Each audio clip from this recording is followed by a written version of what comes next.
선 미쳤다 손흥민 이적 협상 가능 시점 등장. 우상, 호날두 박지성, 따라간다. 재계약 불발 후 영입 관심 폭발. 손흥민이 우상 호날두와 박지성의 길을 따를 수 있는 기회가 열렸다. 영국의 팀토크는 4일, 한국 시각, 맨유가 손흥민 영입을 위한 충격적인 습격 계획을 세웠다라고 보도했다.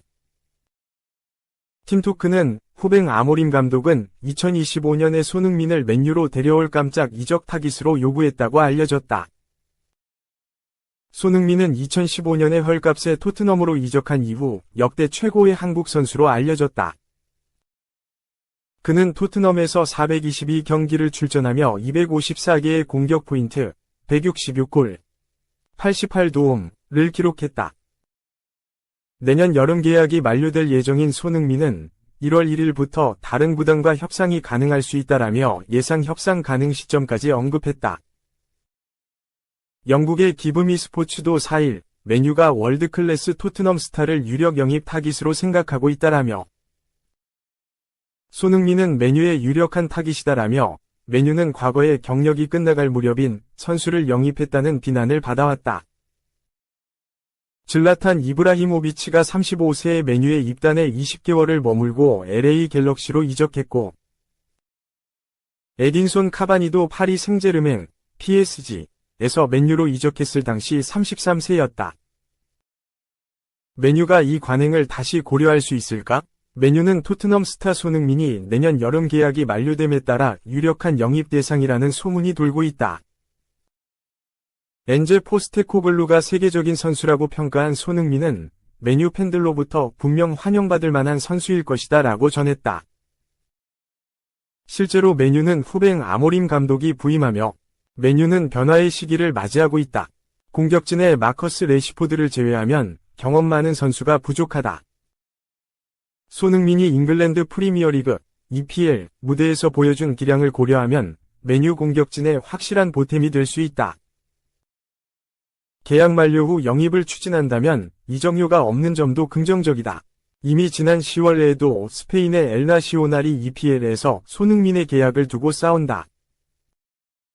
손흥민에게 새로운 클럽을 찾는 것은 문제가 되지 않을 것이며 리버풀, 맨유, 첼시, 에스턴 빌라, 뉴캐슬 유나이티드 등 많은 구혼자가 있다라고 주장한 바 있다. 손흥민이 맨유 유니폼을 입는다면 선수 본인으로서도 엄청난 순간이 될 수밖에 없다. 맨유는 손흥민이 평소 우상으로 밝힌 두 사람, 크리스티아노 호날두와 박지성이 활약했던 팀이다. 전성기의 마지막을 우상들이 뛰었던 구장에서 활약할 수 있는 기회다.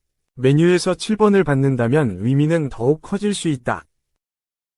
현재 토트넘에서 7번을 사용 중인 손흥민은 항상 7번을 선호했다. 호날두도 맨유에서 7번을 착용했고 박지성은 맨유에서는 13번을 사용했으나 한국 대표팀에서 7번을 사용했다. 현재 한국 대표팀 7번도 손흥민이다.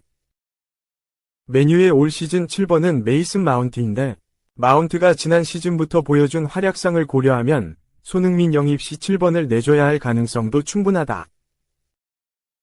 영국의 데일리 익스프레스는 맨유가 손흥민을 저렴한 옵션을 논의했다. 손흥민은 구단이 1년 연장 옵션을 발동한 계획에 실망했다. 후뱅 아모림 감독은 첫 여름 이적 시장을 앞두고 손흥민에게 관심을 보였다. 구단은 손흥민이 자유계약으로 풀린다면 무시하기 어려울 것이다 라고 아모림 감독에 관심을 전했다. 올 시즌 손흥민의 이적설은 맨유가 처음이 아니다. 바르셀로나 이적설이 먼저 제기됐다. 스페인의 엘골 디지탈은 3일 바르셀로나가 손흥민을 위해 안수 파티와 페란 토레스를 동시에 내보내는 것을 고민 중이다라며 손흥민은 바르셀로나의 안건에 도달했으며 데쿠 디렉터는 한지 플릭이 손흥민을 위해 몇 개의 방출을 양보해야 한다는 것을 깨달았다. 데쿠가 플릭에게 손흥민의 이름을 물었을 때 반응은 긍정적이었다. 손흥민은 토트넘에서 중요한 선수고 그의 영입은 전혀 쉽지 않다라고 전했다. 이어 손흥민이 자유계약으로 바르셀로나에 도착하더라도 문제가 있다. 이 문제를 위해 데쿠는 안수 파티와 페란 토레스의 방출을 제안했다. 두 선수는 팀 계획에 전혀 포함되지 않는다. 두 선수가 떠난다면 그들이 받는 연봉이 손흥민에게 할당될 예정이다라고 설명했다. 이적설이 나온 이유는 단연 손흥민의 계약 문제 때문이다. 지난 여름부터 꾸준히 재계약 관련 소식으로 큰 화제를 모았다. 영국의 TVR 풋볼을 통해 그레이엄 베일리 기자는 토트넘은 손흥민에게 재계약 협상 계획이 없다고 전달했다. 손흥민 측은 구단의 결정에 충격을 받았다라며 손흥민과 그의 캠프는 토트넘과의 새로운 계약에 대해 협의했었고 양측 모두 계약 연장에 대해 긍정적이었으나 구단 측이 돌연 태도를 바꾼 것으로 보인다라고 전했다. 손흥민에게는 아쉬운 소식일 수밖에 없다. 손흥민은 그간 꾸준히 토트넘 레전드로 남고자 하는 의지를 드러냈다. 토트넘에서 손흥민이 작성한 업적과 평가들을 고려하면 구단 역대 10위 안에 포함되는 레전드라고 평가받아도 손색이 없다. 손흥민은 토트넘 통산 400경기를 넘겼으며 토트넘 통산 득점 수도 165골로 역대 순위에서 높은 자리에 위치해 있다. 또한 토트넘 통산 도움 순위에서도 크리스티안 에릭센 바로 다음인 2위로 엄청난 기록을 보유했다. 손흥민에게 전설 호날두와 박지성의 길을 걸을 기회가 열렸다. 메뉴의 제안이라면 손흥민도 충분히 고민할 가능성이 커질 전망이다. 2. 메뉴 대구력 아스널전 치욕의 4연패 오른쪽 화살표 11위 추락 세트피스 와르르 0에서 2패배 아모림 첫 패 메뉴는 5일 오전 5시 15분 한국 시각 영국 런던의 에미레이츠 스타디움에서 열린 아스널과의 2024에서 2025 시즌 잉글랜드 프리미어리그 EPL 14라운드 경기에서 0대2로 패배했다. 메뉴는 아스널전 4연패를 당하면서 11위로 추락했다. 아스널은 승점 3점을 더해 리그 3위가 됐다. 홈팀 아스널은 4-3-3 포메이션을 준비했다. 카이 하베르츠, 가브리엘 마르티넬리, 부카요 사카, 데클란 라이스, 토마스 파티, 마르틴 웨데고르, 올렉산드르 진첸코, 야콥 키비오르, 윌리엄 살리바, 율리엔 팀버, 다비드 라야가 선발로 나왔다. 원정팀 메뉴는 3-4-3 포메이션을 선택했다. 라스무스 호일룬, 알레한드로 가르나초, 메이슨 마운트, 타릴 말라시아, 브루노 페르난데스, 마누엘 우가르테, 디오고 달롯, 누사이르 마즈라위, 해리 맥과이어, 마타이스 데 리흐트, 안드레 오나나를 선발로 내보냈다. 전반 4분 메뉴가 위기를 자초했다. 오나나가 전방으로 찔러준 킥이 차단당했다. 곧바로 하베르츠가 받아서 마르티넬리에게 내줬다. 마르티넬리가 득점에 성공했지만 오프사이드 판정으로 득점이 취소됐다. 메뉴가 좀 더 점유율을 높게 가져갔지만 아스널의 압박을 효율적으로 풀어내지 못했다. 아스널도 맨유를 상대로 공격 찬스를 효과적으로 만들지는 못했다. 그래도 아스널의 세트피스만큼은 매우 위협적이었다.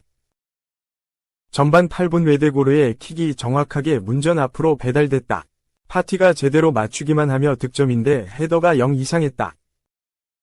전반 25분에도 아스널이 코너킥으로 재미를 볼 뻔했다. 진첸코가 뒤로 빠진 공을 슈팅으로 시도했다. 6탄 방어로 인해서 세컨드볼이 생겼고 마르티넬리가 이어서 슈팅을 날렸지만 골대 옆으로 벗어났다. 메뉴는 전혀 기회를 만들지 못하다가 전반 42분 좋은 찬스를 잡았다. 맥과이어의 크로스를 아스널 수비진이 제대로 처리하지 못하면서 달롯에게 슈팅 기회가 왔다. 달롯이 마음먹고 날린 슈팅은 골대를 살짝 벗어났다. 전반전은 이대로 마무리됐다. 후반 시작과 동시에 말라시아가 빠지고 아마드 디알로가 투입됐다. 후반 3분 아스널의 압박이 성공해 마르티넬리에게 좋은 찬스가 왔다. 하지만 맥과이어 맞고 오나나가 잡아냈다. 아스널이 득점에 성공했다. 후반 9분 역시나 코너킥이었다. 라이스의 킥이 정확하게 배달됐고 팀버가 정확하게 방향만 돌려놓으면서 마무리했다. 아스널이 분위기를 타기 시작했다. 후반 13분 웨데고르와 사카가 환상적인 호흡으로 결정적인 기회를 만들어냈지만 사카의 슈팅을 오나나가 잡아냈다. 메뉴는 마운트, 맥과이어, 가르나초를 빼주고 마커스 레쉬포드, 레니 요로, 조슈아 지르크지를 투입했다. 아스널의 코너킥은 정말 위협적이었다. 후반 16분 라이스의 킥을 걷어내려다가 지르크즈의 헤더가 자책골이 될 뻔했지만 우가르테가 골라인 앞에서 걷어냈다. 맨유도 세트피스를 노렸다. 후반 25분 프리킥에서 데 리유트가 헤더를 정확히 시도했다. 라야가 날아서 막아냈다. 맨유의 첫 유효 슈팅이었다. 아스널이 또 세트피스에서 맨유를 울렸다. 후반 28분 사카의 킥이 이번에는 뒤로 배달됐다. 파티가 헤더를 시도했고 살리바 몸에 맞고 득점이 들어갔다. 맨유는 아스널의 압박에 전혀 해답을 제시하지 못했다. 맨유도 창의적인 프리킥을 보여줬다. 후반 41분 프리킥에서 브루노가 직접 킥을 차지 않고 돌아가는 안토니에게 넘겨줬다. 안토니의 슈팅은 라야에게 막혔다. 아스널은 무리하지 않고 경기를 마무리했다. 맨유는 오픈 플레이 상황에서 제대로 된 기회를 만들어보지도 못하고 패배했다. 맨유는 이번 패배로 아스널 상대로 4연패를 당하면서 굴욕을 당했다. 아모림 감독 체제에서의 첫 패배이기도 하다. 3. 바이에른 뮌헨 해리 케인 결장 속 DFB 포칼 16강 탈락, 레버쿠젠의 0에서 1패. 뮌헨은 이번 시즌 컵대회에서도 기대에 부응하지 못했다. 지난 시즌 2라운드에서 탈락했던 바이에른은 강호 레버쿠젠을 넘어서지 못하고 탈락의 고배를 마셨다.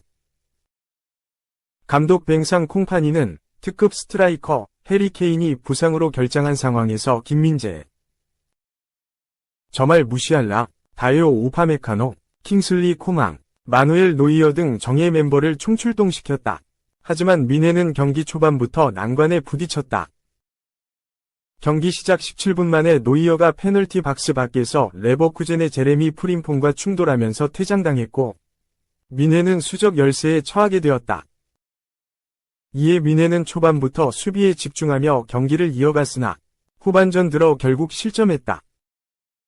후반 24분 레버쿠젠의 알레한드로 그리말도의 크로스가 네이선 텔러의 헤딩으로 이어져 뮌헨의 골망을 흔들었다. 뮌헨의 감독 콩파니는 마네고를 노리며 후반 39분 김민재를 교체하고 마티스테를 투입하는 승부수를 던졌지만 상대의 골문을 열지 못했다. 경기 기록을 보면 뮌헨은 슈팅 수와 공점이율에서 모두 레버쿠젠을 앞섰다. 슈팅은 14에서 11, 공점이율은 59%-41%로 우위에 있었지만 노이어의 퇴장 후 공격력이 둔해진 뮌헨은 필드에서의 우세를 살리지 못했고 결국 14개의 슈팅 중 득점으로 연결되는 것은 없었다.